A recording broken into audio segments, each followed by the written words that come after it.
जव्हार आणि मोखाडा भागातून जाणाऱ्या या राष्ट्रीय महामार्गाच्या संदर्भात धर्मवीर विचार मंच संघटनेने कार्यक्रम पवित्रा घेतला आहे।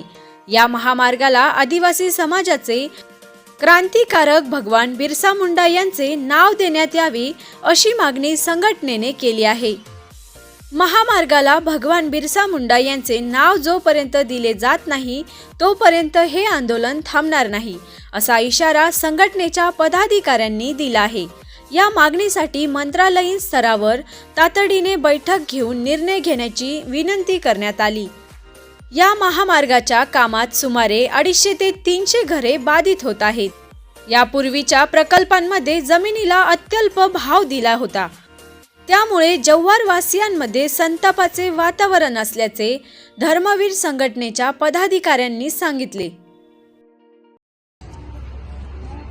आम्ही जो उच्चदाब वाहिनीबद्दल मोर्चा आयोजित केलेला 30 डिसेंबर रोजी जव्हार प्रांत कार्यालय येथे सद्यस्थिती आम्ही स्थगिती देतोय आणि येत्या 19 तारखेला 19 जानेवारी 2026 या रोजी ठेवतोय आणि त्या एवढ्या टायमिंगमध्ये प्राण महोदय नक्कीच आम्हाला न्याय देतील या अपेक्षा व्यक्त करतो।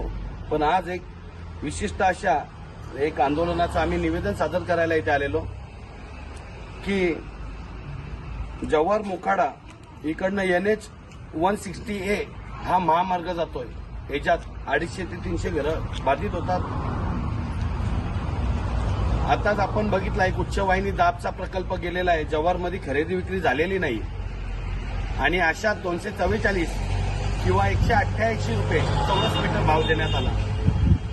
मग पुन्हा हा महामार्ग चाललाय, याला तुम्ही हाच भाव देणार आहात का? हा कुठेतरी आम्हाला जव्हारवासियांना एक प्रश्न पडलाय। त्याच्यासाठी आम्ही निवेदन सादर केलंय। या महामार्गाबद्दल आम्ही आंदोलन उभं करतोय।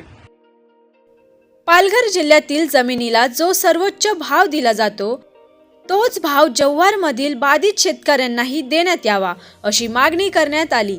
उच्च दाब वाहिनी प्रकल्पाविरोधात 30 डिसेंबर रोजी होणारा मोर्चा सध्या स्थगित करण्यात आला असून आता हे आंदोलन 19 जानेवारी 2026 रोजी जव्हार प्रांत कार्यालयावर करण्यात येणार असल्याचे जाहीर करण्यात आले आहे। प्रशासनाने या मागण्यांची दखल घेऊन तातडीने तोडगा न काढल्या हे आंदोलन अधिक तीव्र करण्याचा इशारा धर्मवीर विचार मंच संघटनेने दिला आहे।